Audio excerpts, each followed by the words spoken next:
think that nowadays organisations are looking for much more evidence-based decision making, and that applies to marketing as much as any other part of the organisation. If you take something like CapEx, some of the work that I did last year interviewing a number of organisations, they said that sometimes the rigour that was applied to CapEx wasn't necessarily applied to marketing. And that is now under more scrutiny than ever before. I think marketing is absolutely able to be a science, and I think as a CEO I love scientific business cases set out in front of me.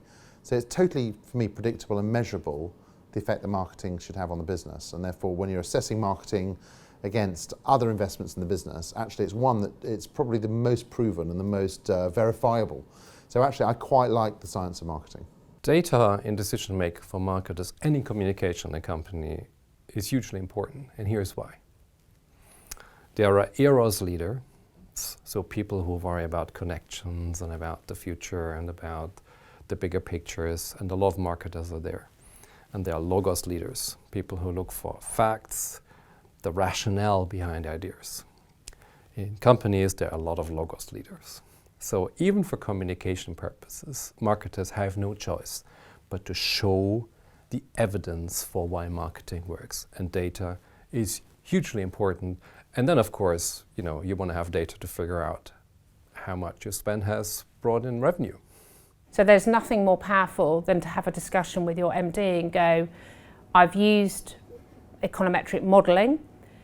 It is telling us that press is not delivering what we want, but we've got more money we can put in outdoor. And if we do this, we'll grow the business by Y%. And then to make the changes and to have that happen. It's very, very powerful. It means the business will have a lot of confidence in terms of the marketing teams, and they're hopefully more likely to give you more budget to spend if you can prove that it's driving profitable growth and hopefully predict it as well as you do your planning for the next year. In the past, I've tended to rely quite a lot on what industry bodies have published around best practice, whether that's the IPA data bank or whether it is other industry bodies. And in fact, recently we worked very closely with JIC Mail to create a currency for mail so that mail could be measured alongside other media channels.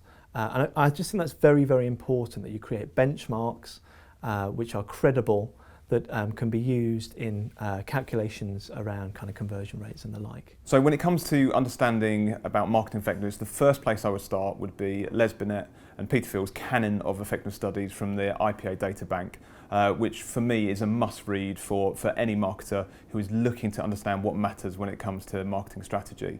Building on this, we have the likes of Profitability, which is a really comprehensive study from Ubiquity and from Game Theory that takes their extensive data banks of econometric studies, gives us the average performance of a medium to large advertiser, and using the language of the boardroom breaks down what exactly you can get from advertising across both the short and the long term. So there are some great learnings out there that marketers can seek out in order to drive forward a more effective marketing strategy.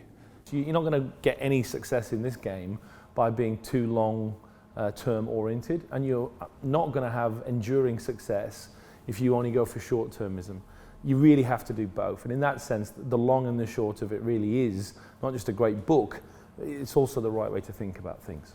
I think as an overall approach to evidence, one of the key things is to recognise that there is no perfect research methodology. All research methodologies have a flaw.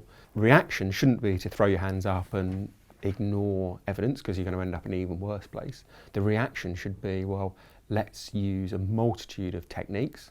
Where those techniques come to similar conclusions, we can have greater belief in the findings. And where they contradict each other, then that's the role of a planner or a strategist to come up with hypotheses to explain that contradiction and come up with more ideas to test.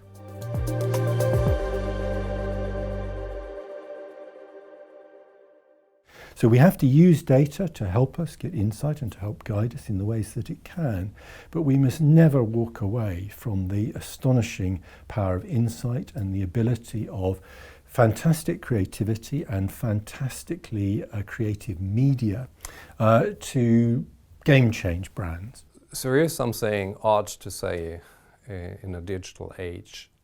I believe we don't lack data. We lack the ability to pick the right data. In fact, I believe in marketing returns. We don't need more data. We have everything we can possibly want.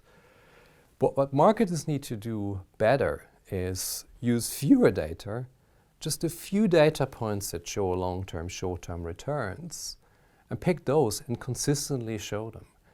That stuff is available. We don't need to wait for the next tool and innovation to come. You can do it on Excel.